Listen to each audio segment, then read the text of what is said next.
waktu dan kesempatannya pada malam hari ini mengisi kekosongan dari master kita, dari open mind senior kita, yaitu Pak Jun Stapar, yang beliau malam hari ini berhalangan, dan saya diberikan satu kesempatan pada malam hari ini untuk belajar. Ya, mohon maaf Bapak Ibu, bukan mengajari. Saya yakin dan percaya pada malam hari ini banyak teman-teman saya yang lebih keilmuannya dibanding saya tentang sebuah konsep bisnis. Hanya memang konsep bisnis network marketing adalah bisnis duplikasi. Jadi harus ada duplikasi-duplikasi sehingga memaksakan saya untuk memberanikan diri untuk memberikan, menurut saya bukan mengajari ya, tapi hanya sekedar berbagi pengalaman. Jadi Bapak Ibu, kurang lebih 30 menit izinkan saya untuk sedikit berbagi kepada Bapak Ibu semua, karena saya adalah bagian daripada keluarga besar Gio. Saya adalah member Gio, yang kebetulan saya mungkin lebih duluan dibanding Bapak Ibu semuanya. Dan banyak sekali pengalaman cerita dari 6 bulan ini yang saya alami, dan saya ingin berbagi pada Bapak Ibu semuanya. Pada kesempatan malam hari ini juga saya mengucapkan terima kasih karena hadir di tengah-tengah kita Bapak Ibu, CEO kita, ya, atau merangkap sebagai founder kita, Bapak Insinyur Teguh. Beliau selalu memantau kita setiap malam di acara Zoom meeting pada malam hari ini. Pada kesempatan malam hari ini, salam kenal dari saya, Bung Reno. Saya adalah member Gio Lampung. Dan pada malam hari ini saya ingin memberikan satu pengalaman atau beberapa pemahaman tentang bagaimana membangun bisnis network marketing. Jadi Gio masuk dalam kategori bisnis network marketing atau bisnis jaringan. Nah, Bapak Ibu, bisnis jaringan ini begitu luas, ya. Ada bisnis jaringan yang konvensional atau ada perusahaan bisnis jaringan yang bersistem, ya, bersistem atau network marketing. Kalau saya contohkan Bapak Ibu, kalau bisnis konvensional, adapun yang bersistem, seperti saya contohkan seperti Indomaret, ya, Alfamaret, ya, boleh saya sebutkan saja. Itu juga sebuah konsep perusahaan atau konsep bisnis konvensional yang bersistem. Artinya Bapak Ibu, yang kaya, yang sukses, tentunya yang punya sistemnya Bapak Ibu. Dan yang menjalankan sistemnya, yang punya franchise-nya, ya. Tetapi kita sebagai masyarakat selama ini hanya sebagai konsumen, ya, sehingga kita membeli produk, ya, kita hanya mendapatkan produk saya, tapi kita tidak mendapatkan yang namanya profit. Nah, sama Bapak Ibu, di bisnis Gio atau bisnis network marketing itu ada sebagai tipe pertama adalah tipe pemakai. Jadi mungkin awalnya Bapak Ibu di ruangan ini mungkin ada yang bergabung, ya, niatnya itu awalnya hanya sebagai pemakai, ya, karena mungkin ada satu keluhan, ya, keluhan penyakit atau sakit tahunan, sehingga ingin mencoba produk Gio, ya, penasaran, begitu banyak, ya, orang yang sudah membuktikan bisa sembuh, ya, tentunya atas izin yang Maha Kuasa. Tapi perantaranya adalah karena ditawarkan produk Gio. Nah, yang luar biasanya pada malam hari ini, Bapak Ibu, kita mendengarkan satu testimoni, ya, langsung dari orang yang berkompeten, ya. Beliau dari Dinas Kesehatan. Jadi Bapak Ibu, kalau dari Dinas Kesehatan saja sudah mengakui bahwa produk Gio itu bagus, ya, bagaimana dengan kita? Tidak ada alasan untuk tidak yakin dengan produk Gio, ya. Walaupun Bapak Ibu awalnya kita hanya sebagai tipe pemakai, ya. Yang kedua adalah di Giok, Bapak Ibu, ada yang namanya tipe penjual. Ya, ada tipe penjual. Jadi karena mungkin punya pengalaman menjual, produknya bagus, Bapak Ibu, sehingga mulai menawarkan kepada saudaranya, tetangganya, rekannya, kebetulan beli. Ya, dan tipe member ini dia hebat menjual. Ya, dia menjual dengan mendapatkan keuntungan langsung. Ya, nah, Bapak Ibu, yang ketiga adalah tipe pengembang. Pada kesempatan malam hari ini, Bapak Ibu, saya yakin dan percaya Bapak Ibu di ruangan ini, ya, di ruangan Zoom meeting malam hari ini, ya awalnya mungkin ada sebagai tipe pemakai yang merasakan manfaat daripada produknya, ya kan, sehingga ikut menjual, sehingga tipe penjual. Tetapi ada yang lebih penting sebagai tipe yang ketiga, Bapak Ibu, adalah tipe pengembang. Nah, kalau bicara kita tipe pengembang, Bapak Ibu, kita sebagai manajer di sebuah bisnis Giok ini, artinya bagaimana kita membuka cabang. Ya, tadi dijelaskan oleh CEO kita tentang produk yang sangat rinci, dan tentunya kita sudah tidak ada alasan tidak yakin lagi ya Bapak Ibu, karena sudah begitu banyak orang yang sudah merasakan manfaat daripada produk Giok. Ya, tinggal kita memposisikan diri sebagai apakah kita ingin hanya sebagai jualan saja, untung ya, tapi tidak punya satu konsep bagaimana kita sebagai pengembangnya di sini, ya. Tentunya beda Bapak Ibu, tipe penjual dan tipe pengembang tentunya hasilnya itu jauh lebih besar daripada sebagai tipe pengembang. Nah, saya katakan bahwa bisnis Giok kita ini bisa dikatakan umurnya masih seumur jagung, Bapak Ibu. Ya, masih hitungan bulan, belum ada 1 tahun, ya. Baru kita mulai pada beberapa bulan ini, tetapi sudah merasakan, banyak sekali orang sudah merasakan manfaat daripada produk-produk. Bahkan Bapak Ibu, sebagai tipe penjualnya itu sudah mendapatkan keuntungan dari menjual produk Giok, ya. Bahkan sebagai tipe pengembangnya itu sudah punya income, ya, seperti Pak Jun Sapar, Pak Sugeng, ya, leader kita, ya, dan ada Pak Henry, ada Pak Putu, ya, Pak Denis sebagai master seremoni kita malam hari pun sudah merasakan hasil, ya, sudah merasakan hasil, sehingga menjadikan satu bisnis Giok sebagai sumber penghasilan, Bapak Ibu, sebagai sumber penghasilan, sehingga menekunin, ya. Jadi pada kesempatan malam hari ini, jadi tidak ada alasan untuk kita tidak yakin dengan produknya, ya.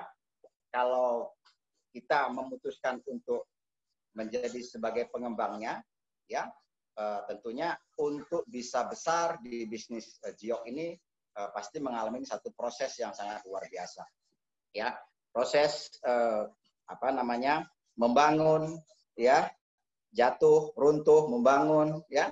Ya, sama halnya seperti kita usaha di luar sana, usaha konvensional, usaha sebagai petani kah, ya. Terkadang sudah mau panen dihajar virus atau dihajar banjir dan lain-lain. Jadi sehingga tetap yang Maha Kuasa yang menentukan keberhasilan kita. Nah, Bapak Ibu, kita baru mulai di bisnis Giok ini, ya, dan saya yakin dan percaya pasti kita semua pada kesempatan malam hari ini, ya, apakah kita sebagai tipe pengusaha, apakah kita sebagai tipe penjualnya, apakah kita sebagai tipe sebagai konsumen, semua itu mengalami satu proses, ya, satu proses yang saya yakin dan percaya semua usaha. Sama seperti saya, Bapak Ibu, ketika saya mulai 1, 2, 3 bulan luar biasa, ya kan, dan penghasilan saya dari Giok itu sudah rata-rata 500.000, 1 juta per hari, ya, per harinya, ya. Ternyata yang Maha Kuasa memang belum mengizinkan saya bisa menjadi dengan cepat, bisa mendapatkan hasil yang targetnya ratusan juta, ya kita ketahui bahwa 3-4 bulan ini, ya Bapak Ibu, bukan hanya Indonesia tapi dunia itu mengalami satu musibah, ya, pandemi, ya, sehingga ini mulai lagi lambat-lambat mulai lagi, ya, dan dengan pola Zoom meeting ini, walaupun kita belum bisa offline, ya untuk teman-teman bagaimana kita bisa mengikuti presentasi melalui Zoom meeting. Nah, Bapak Ibu, 3 tipe tadi, apakah kita sebagai tipe pengusaha, apakah kita sebagai tipe sebagai konsumen, apakah tipe penjual, semuanya bagus semua. Semuanya bagus semua. Hanya yang membedakan adalah income atau percepatan, ya. Kenapa Bapak Ibu? Karena di bisnis job itu peluangnya sama, ya. Tidak menjamin orang yang lebih duluan itu bisa sukses, ya. Walaupun Bapak Ibu baru memutuskan beberapa bulan ini, ketika Bapak Ibu memanfaatkan Zoom meeting, ya, dan pandai mengundang, ya. Contohnya seperti Pak Jun Sapar, senior saya, itu omsetnya per hari itu rata-rata ratusan juta, dan tentunya, ya, hasil yang dapatkan itu sangat fantastik, ya. Artinya ini sebuah peluang Bapak Ibu, produk sudah bicara, ya, terus konsep sistemnya juga percepatan dapat income-nya luar biasa, walaupun kondisi kita saat ini sedang kena musibah, ya, pandemi, ya. Dengan pola Zoom meeting ini, ya, bagaimana kita bisa memaksimalkan undangan kita, calon kita untuk lebih memahami. Jadi Bapak Ibu, pada kesempatan malam ini saya ingin memberikan bukan open mind, ya, bukan buka pola pikir, karena saya yakin dan percaya Bapak Ibu pengalamannya mungkin lebih hebat daripada saya, ya. Hanya saya ingin berbagi bahwa saat ini kita Indonesia, ya, khususnya termasuk diri kita itu mengalami 3 zona, ya, mengalami 3 zona, yaitu pertama adalah zona nyaman, Bapak Ibu, yang kedua adalah zona panik, ya, zona panik, ya, yang ketiga adalah zona belajar, Bapak Ibu. Nah, saya ingin bahas yang pertama adalah zona nyaman, ya. Jadi zona nyaman ini ada sebuah cerita, ya. Saya ingin bercerita saja santai, ceritanya agak guyon-guyon, tapi ini ada maknanya, ya. Jadi bicara zona nyaman, Bapak Ibu, ada 3 angin, ya. Yang pertama adalah angin puting beliung, ya. Yang kedua adalah angin topan, yang ketiga adalah angin sepoi-sepoi. Jadi 3 angin ini sedang bercanda, Bapak Ibu, sedang bercanda, bertemu. Tiba-tiba 3 angin ini melihat seekor monyet yang sedang di atas pohon. Jadi 3 angin ini Bapak Ibu mengadakan sayembara. Siapa yang bisa menjatuhkan monyet itu, maka itulah angin yang paling dahsyat. Wah, sehingga angin puting beliung dengan sombongnya, masa sih nggak bisa jatuhin monyet yang di atas pohon itu? Ya, apalagi kekuatan saya sebagai angin puting beliung itu begitu dahsyat. Satu gulung saja saya yakin akan mental monyet yang ada di atas pohon itu. Jadi cerita ini ada hubungannya dengan zona nyaman, Bapak Ibu. Akhirnya 3 angin ini melakukan sayembara. Siapa yang bisa menjatuhkan monyet di atas pohon itu, maka itulah angin yang paling hebat, angin yang luar biasa. Ya, dengan sombongnya angin puting beliung, ya, dengan kekuatan yang luar biasa, ya, Bapak Ibu, ya, dahsyat sekali, ya. Karena si monyet ini melihat, ya, melihat gemuruhnya angin puting beliung, ya, sehingga monyet ini berpegangan pohon dan merapatkan kakinya, Bapak Ibu, ya, diserang sama angin puting beliung, ya, berapa hempasan, berapa menit, alhamdulillah si monyet ini selamat, ya, karena dia tahu bahwa angin puting beliung itu akan menyerang, ya. Akhirnya gagal, Bapak Ibu, angin puting beliung gagal, gagal. Nah, akhirnya angin topan dengan sombongnya, masa jatuhin monyet saja nggak mampu. Anda bisa menjatuhkan gedung yang begitu tingkat, kok Anda menjatuhkan monyet Anda saja Anda nggak mampu. Dengan sombongnya angin topan itu, Bapak Ibu. Ya, sehingga si monyet tahu nih, angin topan ingin menyerang si monyet ini. Ya, dia udah tahu gerak-geriknya. Ya, angin topan yang begitu kencang ini, si monyet tahu, berpegangan lagi, Bu, Bapak Ibu. Ya, berpegangan pohon lagi si monyet ini. Ya, dengan berapa kali hempasan selama 5 menit. Alhamdulillah si monyet ini selamat. Ya, sehingga masih satu angin lagi. Namanya angin sepoi-sepoi, Bapak Ibu. Angin sepoi-sepoi. Ya, angin sepoi-sepoi, saya ingin menjatuhkan monyet itu. Kata si angin sepoi-sepoi, Bapak Ibu ya. Saya ingin menjatuhkan monyet itu.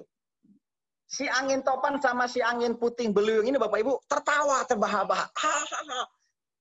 Ya, saya aja sebagai angin topan, angin puting beliung aja nggak mampu menjatuhkan, kok kamu angin sepoi-sepoi, diremehin lah Bapak Ibu, diremehin. Tapi kata angin sepoi-sepoi, saya akan buktikan, ya. Sehingga angin sepoi-sepoi itu dengan santainya ya, dia mulai santai. Si monyet ini Bapak Ibu, dia tidak sadar bahwa ada angin yang sepoi-sepoi itu sedang mengancam, ya. Sehingga si monyet ini karena angin sepoi-sepoi, Bapak Ibu, tertidurlah monyet ini, ya, dengan hanya satu hempasan saja, akhirnya si monyet ini terjatuh, Bapak Ibu, ya, dan akhirnya sayembara dimenangkan oleh angin sepoi-sepoi. Nah, Bapak Ibu, apa konteks dari cerita ini sebagai penutup saya pada malam hari ini dan sekaligus sebagai pengenalan sebagai member baru GIOK, ya. Jadi konteks dari cerita yang saya bawakan ini, Bapak Ibu, termasuk kita mungkin, termasuk orang tua saya dulu, ya, memiliki satu yang namanya zona nyaman, ya, zona nyaman, ya. Artinya dulu Bapak Ibu, penghasilan 3 juta atau 2 juta, ya, 10 tahun yang lalu itu sangat besar sekali, bahkan bisa menghidupi keluarga besar. Tapi bagaimana dengan saat ini? Dengan punya penghasilan 3 juta, ya, 3 juta mungkin Pak Denis belanja ke mall, ya, bersama istri, habis, ya. Artinya Bapak Ibu, bagaimana kalau kita masih punya penghasilan saat ini 3 juta, Bapak Ibu, bagaimana 5 tahun yang akan datang? Ya. Sehingga banyak sekali paman saya, orang tua saya, banyak pensiunan, Bapak Ibu, pensiunan pegawai negeri, ya, terjebak satu zona nyaman, sehingga saat usianya lanjut, itu masih bekerja. Nah, saya yakin dan percaya Bapak Ibu, maksud daripada cerita saya ini, kita jangan terlena dengan saat ini kita punya gaji 2 juta, 3 juta, bahkan 5 juta, ya. Karena perubahan itu begitu dahsyat, ya. Dulu kita punya uang 5 juta, kita bisa beli sebuah mobil. Sekarang motor saja kita tidak bisa. Artinya Bapak Ibu, kita harus punya satu bisnis, kita harus punya satu usaha sambilan. Ya, kalau saat ini Bapak Ibu punya satu pekerjaan, ya, punya gaji, ya, jangan terlena dengan penghasilan kita. Dan saya masih muda, saya belajar dari senior-senior saya, yang mereka zona nyaman saat ini, usia tuanya benar-benar begitu memprihatinkan. Tetapi orang-orang yang berjuang, ya, dan terus mengalami berjuang mengalami satu perubahan, kehidupannya jauh lebih baik. Jadi Bapak Ibu, keluar dari zona nyaman itu, ya, kalau saat ini Bapak Ibu punya modal sambil bekerja, ya, apa salahnya Bapak Ibu sambil merintis usaha sendiri, ya, dan itu kita sama-sama belajar. Yang mungkin salah satunya adalah dengan membangun Jiok, ya. Kita jangan lihat saat ini, tapi bagaimana 2 tahun, 3 tahun ke depan, bagaimana Jiok ini sebagai sumber penghasilan tambahan kita yang begitu dahsyat. Jadi Bapak Ibu, memang saat ini katakanlah 90% orang terlena dengan kenyamanan, dengan zona nyamannya, tapi tidak sadar seperti mohon maaf seperti tadi ya saya contohkan, mohon maaf seperti monyet tadi, Bapak Ibu, ya dia terlena sepoi-sepoi akhirnya dia jatuh. Ya, jadi kita harus berjuang saat ini, apalagi saat ini zaman begitu sulit semua. Kita bawa uang 200.000 ke pasar saja tidak dapat apa-apa. Kalau kita tidak mau mencari satu bisnis, ya, Bapak Ibu, bisnis tidak mesti harus Jiok, Bapak Ibu, ya. Bapak Ibu juga bisa bisnis konvensional, ya, bisa bisnis. Tapi kalau tidak punya modal untuk bisnis konvensional, Jiok salah satu solusi untuk kita. Bagaimana kita bisa mengalami satu perubahan yang jauh lebih baik. Nah, malam ini saya hanya membahas zona nyaman, tapi nanti kalau saya diberikan kesempatan lagi, saya akan membahas dengan cerita juga zona belajar dan zona panik. Terima kasih.